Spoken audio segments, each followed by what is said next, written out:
So she ends up working for this really rich man named Leonard Cohen and his much younger second wife, Agnes. I'll get older, but your lovers stay my age. This is the only thing that goes through my head.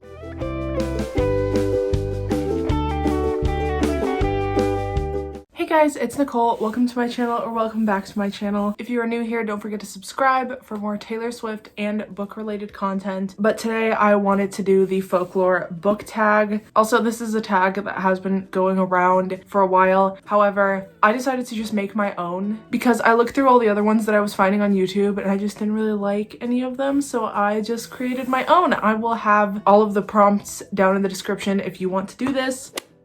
A book with a main character who is in their 20s. There are not a lot of books with characters who are in their 20s or like college aged. It seems like stuff's only for teenagers or like adults. And the book that I selected is Celebutantes by Amanda Goldberg. This is one I read when I was in high school. I didn't think I would end up liking this one too much, but it ended up being a 4 out of 5 stars. It follows a 26-year-old girl named Lola who was born into Hollywood royalty essentially. One of her parents is a supermodel and the other one is an Oscar-winning director. And a month before the Oscars, her best friend Julian asks her to find someone going to the Oscars to wear one of his gowns. This ends up proving to be a challenge since he is a very small brand. So the book is basically a month of her running around LA trying to make this happen for Julian. And this book is really funny because she runs into a lot of super stuck-up characters. There is an actress who only refers to herself in the third person. It's just a very light and funny read. This girl Lola also has an issue with dating actors who are either very stuck-up and obsessed with either themselves or their career, so just emotionally unavailable. So she's trying to avoid situations where she falls for another one, but obviously this poses a challenge since she has to find an actress to wear one of these dresses. I chose a book set in New York for this one, and the one that I picked is Still Me by Jojo Moyes. So this is a sequel to Me Before You. The Me Before You series is actually like a trilogy, but like the main one was the most successful one and the one that people like actually like the most. However, I really like this one. This was a 4 out of 5 stars for me. So the main character Lou moves to New York. She's originally from England, if you're familiar with the story. So she goes to New York to kind of start a new life and maintain her long distance relationship that she has going on in England. So she ends up working for this really rich man named Leonard Cohen and his much younger second wife, Agnes. I'll get older, but your lovers stay my age. This is the only thing that goes through my head. Anyways, I remember there being a lot of insecurity issues with Agnes because she's an immigrant, I believe, and she feels she doesn't fit into that kind of old money world. But there's also some really funny, well-written scenes involving Lou and this woman, Agnes, because Lou's like assisting her, and yeah, I think it's really good. I would recommend it. A book with amazing storytelling. So I chose The Glass Castle by Jeanette Walls. This memoir is honestly an amazing story to give you those folklore vibes. It's all true tales as the child of this family remembers them. So it tells the story of Jeanette, who is the author, and how she grew up. She grew up poor with very eccentric parents who insisted they live like nomads. There's even a quote from her mom saying like, "Why would I cook a dinner that we're all going to consume in 15 minutes when I could paint a painting that will last for a lifetime?"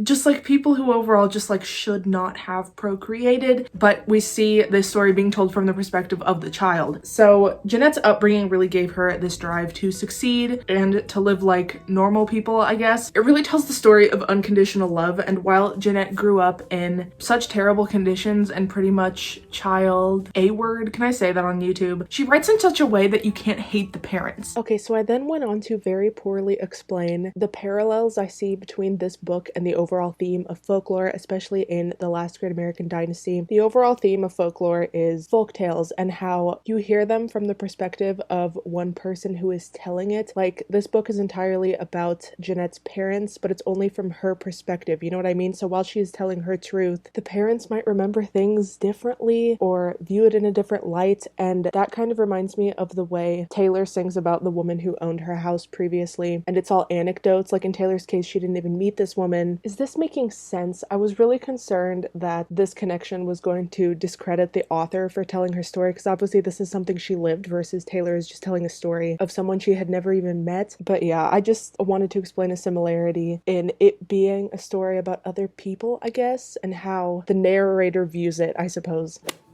So for this one, I wanted to do a book to movie adaptation where I didn't end up liking the ending specifically. I kind of mostly chose this because I really wanted to talk about My Sister's Keeper. I'm a little late to the party with this one, but I read this book a couple of years ago. In the book, the ending was sad and crazy, and it really showed the true fragility and unpredictability of life. But in the movie, I don't know what they were trying to show, like what the point was. It's a completely different ending, and it's essentially just like the opposite of what happens in the book. Even though I was upset while I was reading the book, and I also kind of hated the book's ending, like it was really unexpected, while the movie showed kind of what you think is going to happen the whole time. So you're kind of prepared for it more, I guess. But it's also really disappointing when you're watching it after reading the book and you're really bracing yourself for the ending that you know is coming, and then it just doesn't happen, like the opposite happens. Anyway, I think it did take away all of the meaning that the author was trying to convey, and whether I like that or not, it's really frustrating because like I do not understand the theme or the point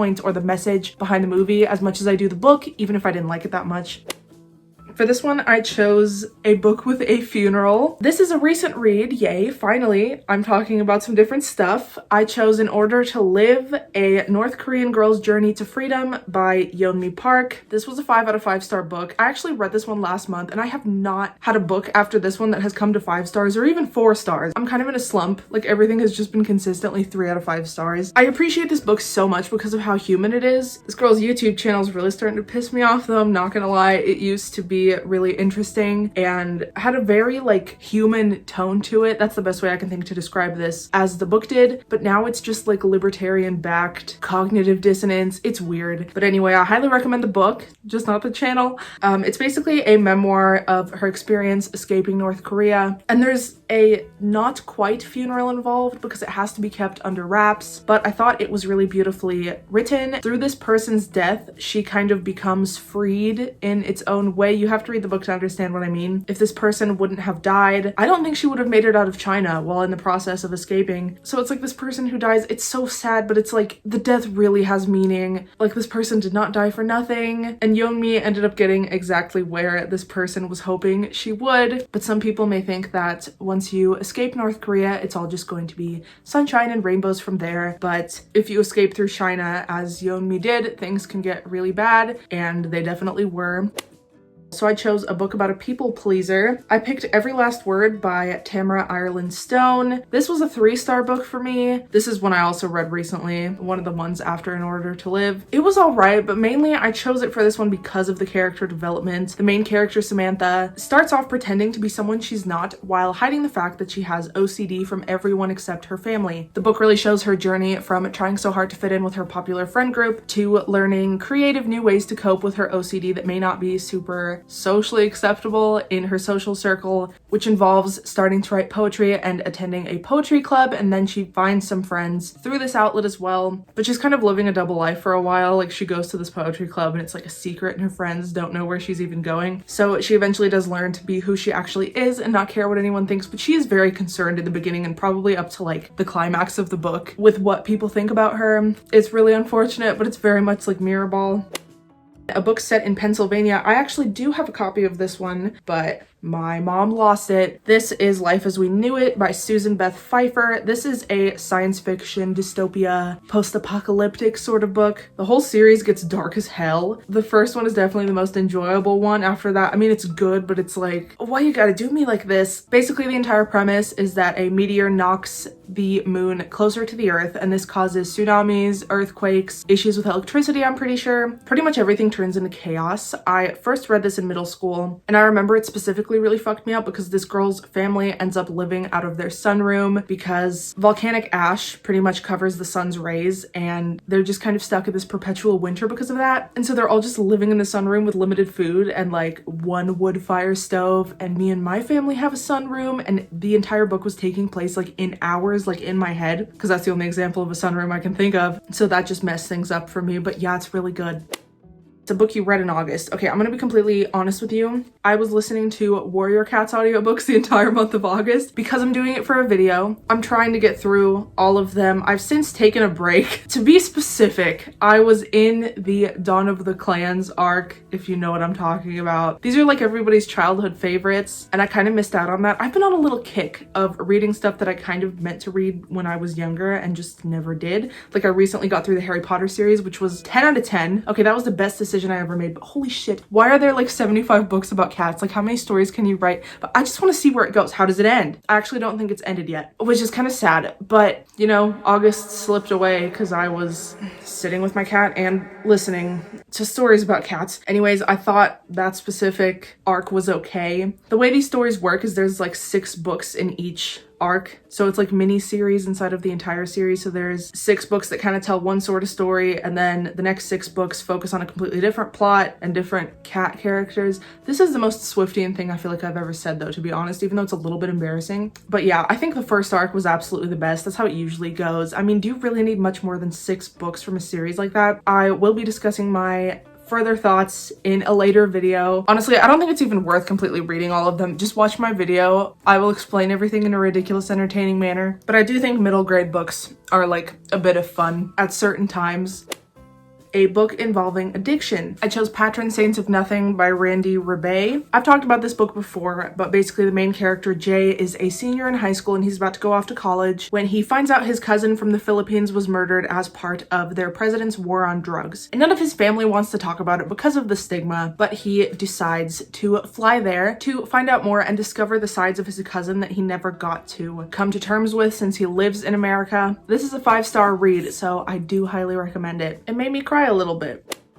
A book with an illicit affair in it. I'm very unoriginal. So I chose Gone Girl by Gillian Flynn. My sympathy has changed a little bit for this book. Before I was kind of, not completely trash talking it, but like it definitely sort of disappointed me because I was expecting a really mind-blowing 5-star read and it was 4 stars, which is still really good in my book. But I have since rewatched the movie and gained a little more sympathy for Amy. I kind of see now why she did what she did. And honestly, I think my brain was being a little bit too nice to Nick because he's just straight up a dick. Like, they deserve each other. That was my final conclusion after watching the movie for a second time. They really deserve each other. So while Taylor paints the affair in her song in a light of sympathy, it's hard to view the affair that's happening in this book with any sympathy at all.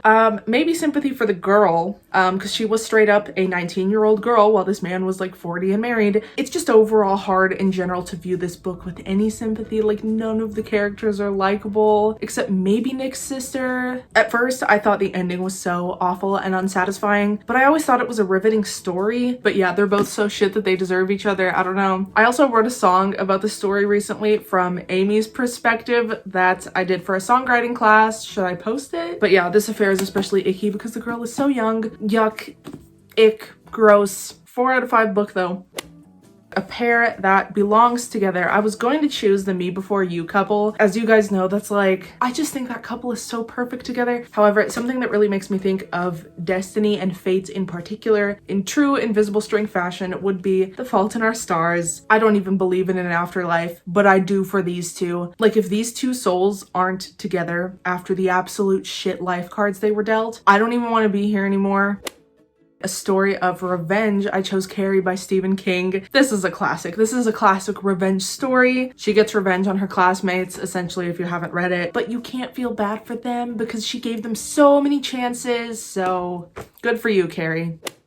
A book you read in quarantine. This is one I haven't talked about before. I read Hamlet by Shakespeare during quarantine. It's kind of funny because I remember people were talking about how he wrote King Lear while he was quarantined or something. None of us ended up being that productive unless your name is Taylor Allison Swift. But I read this during early pandemic, like during those couple weeks in March of like great uncertainty. I also had to read it for school. It was really good. It was interesting to see the story behind one of my favorite songs of all time, which is Ophelia by the Lumineers. I was uncultured up to this point. I coincidentally also read this book while I was in the apartment next door to mine because mine had flooded for the second time. Oh, Ophelia, you've been on my mind, girl, since the flood.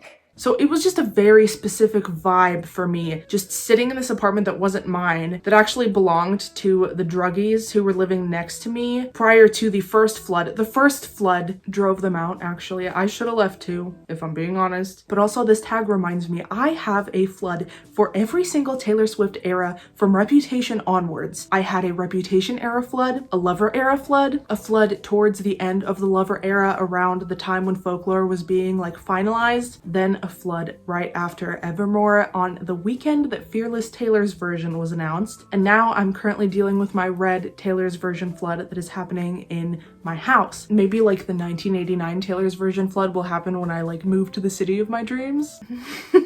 God, I hope not though. A book where the hero redeems his or herself. I chose The Perfect Son by Barbara Claypole White. So this book tells the story of a family consisting of a mom, her name is Ella, the dad, Felix, and their special needs son, Harry. So Harry, the son, has Tourette's and ADHD, and Ella, the mom, has always been kind of like the primary parent. She does all the doctor appointments, she takes care of all the school accommodations, she fights with the insurance companies, and Felix is a workaholic who suffers from obsessive compulsive personality disorder but does not yet know it. So Ella ends up having a heart attack and she can no longer be the sole caregiver for Harry. So Felix has to step up and prioritize his family over his work. It's very difficult for him, but the book is mainly about just kind of his character development and redeeming himself before it's too late. So this was a 3 out of 5 stars for me. I just didn't like the ending. It's like weird and cheesy, but otherwise, I mean, I thought it was fine.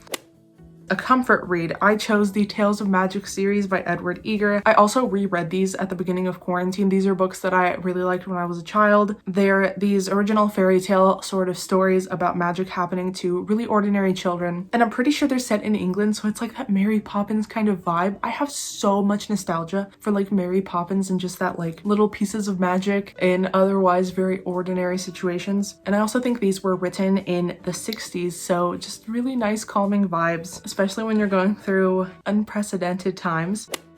A book with a toxic relationship, as much as I want to say Twilight, because this song has such big new moon energy, stood on the cliffside screaming, "Give me a reason." Is that not new moon? Is that not new moon? I'm going to be a little more interesting today and say Sharp Objects by Gillian Flynn. I've talked about this book so many times and I act as if this is me being interesting. But the toxic relationship in this one is kind of a little more interesting because it's like mother-daughter toxic relationship. So it's really interesting and wild and manipulative and dangerous, and it's so good. This is a 5 out of 5 star read. I always highly recommend this book to you guys.